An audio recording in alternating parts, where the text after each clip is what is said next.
परमाणु आकार की आवर्तीता। अब परमाणु आकार की आवर्तीता क्या होती है, देखो। परमाणु आकार, परमाणु आकार की आवर्तीता, परमाणु आकार की आवर्तीता का अर्थ है कि एक आवर्त में बाएं से दाएं जाने पर या एक वर्ग में ऊपर से नीचे जाने पर परमाणु का आकार किस प्रकार से परिवर्तित होता है उसे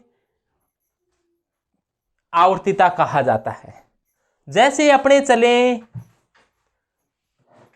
एक वर्ग में ऊपर से नीचे चले, वर्ग में अपने देखें ऊपर से नीचे जाए तो परमाणु का आकार किस प्रकार से चेंज होता है, और एक आवर्त में बाएं से दाएं जाएं तो आकार किस प्रकार से चेंज होता है, इसे परमाणु के आकार की आवर्तीता कहा जाता है। सबसे पहले बात करें अपने कि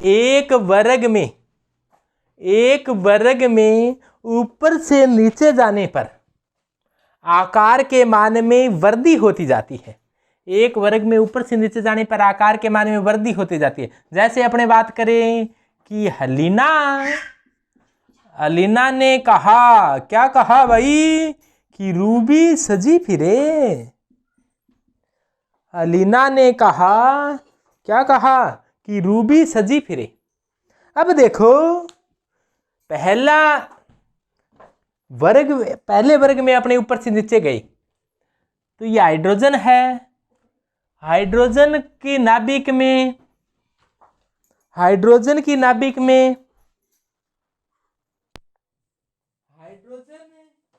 एक ही कक्षा होती है।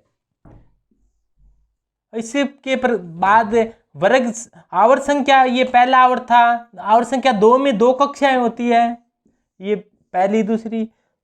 आवर्त संख्या 3 है तो 3 कक्षाएं होंगी, 4 है तो 4 कक्षाएं होगी, 5 है, ये रूबिडियम 5वें आवर्त में आता है तो 5 कक्षाएं होगी।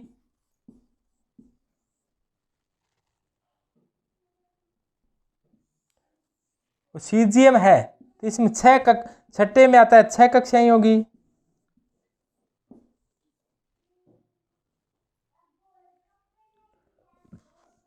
और फ्रांसियम 7वें में आता है तो 7 होंगे। तो पहले आवर्त में आवर्त 7 होते हैं।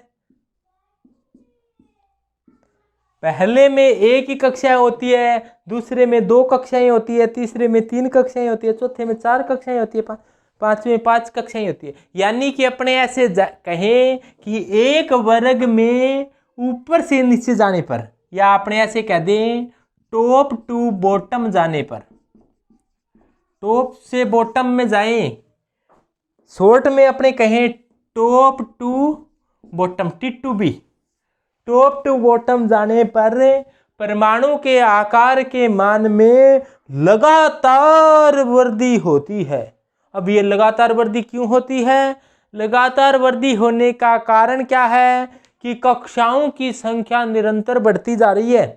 कक्षाएं हैं वो लगातार बढ़ती जा रही है, जबकि कक्षाएं हैं वो लगातार बढ़ रही है, जिसके कारण परमाणु के आकार के मान में लगातार वृद्धि होती जाती है। यानी कि एक वर्ग में ऊपर से नीचे जाने पर परमाणु का आकार है वो लगातार बढ़ता ही जाता है। बढ़ने का कारण क्या है?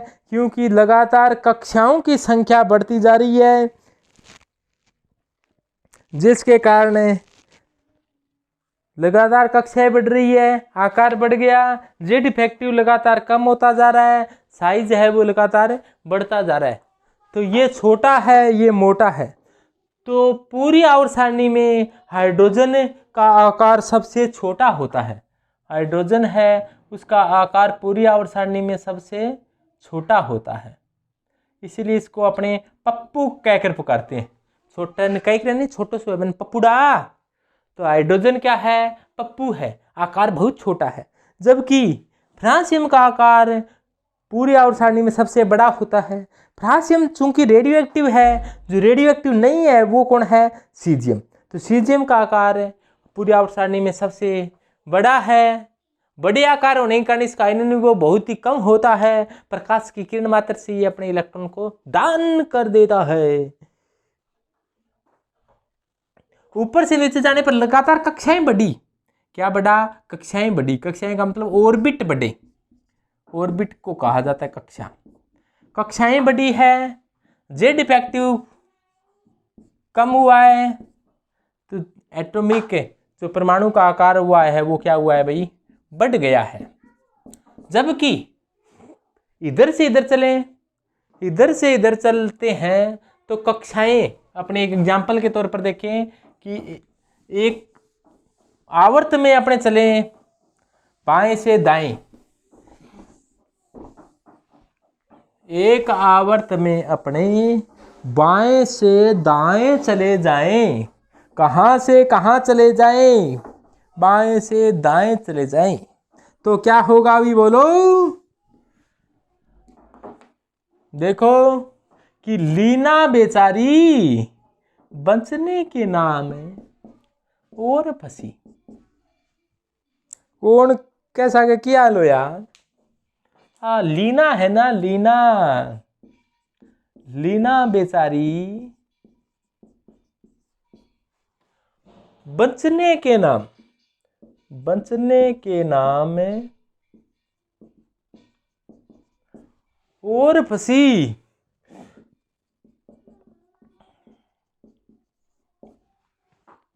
लीना बेचारी बचने के नाम और फंसी।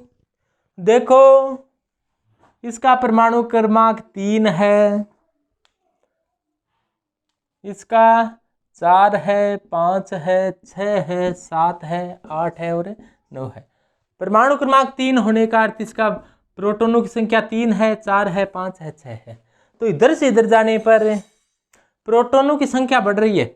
इधर से इधर गया तो क्या बढ़ रहा है, नंबर ऑफ प्रोटॉन बढ़ रही हैं, यानी कि प्रोटॉनों की संख्या बढ़ेगी तो नाभिक में प्रोटॉन बढ़ेंगे तो जेड इफेक्टिव बढ़ेगा। जेड इफेक्टिव है वो लगातार बढ़ेगा। लेकिन कक्षाएं हैं, कक्षा है वो में कोई चेंज नहीं है। कक्षाओं की संख्या में कोई चेंज नहीं है। जैसे लिथियम में भी 2 कक्षा है, बेरिलियम में भी 2 है, बोरोन में भी 2 है, कार्बन में भी 2 है, नाइट्रोजन में भी 2, ऑक्सीजन में 2, फ्लोरीन में 2। कक्षाओं की संख्या नहीं बढ़ी, कक्षाओं की संख्या नहीं बढ़ी है। लेकिन कक्षाओं की संख्या नहीं बढ़ी तो क्या हुआ है, कक्षाओं की संख्या नहीं बढ़ी लेकिन लगातार प्रोटॉनों की संख्या बढ़ती गई है।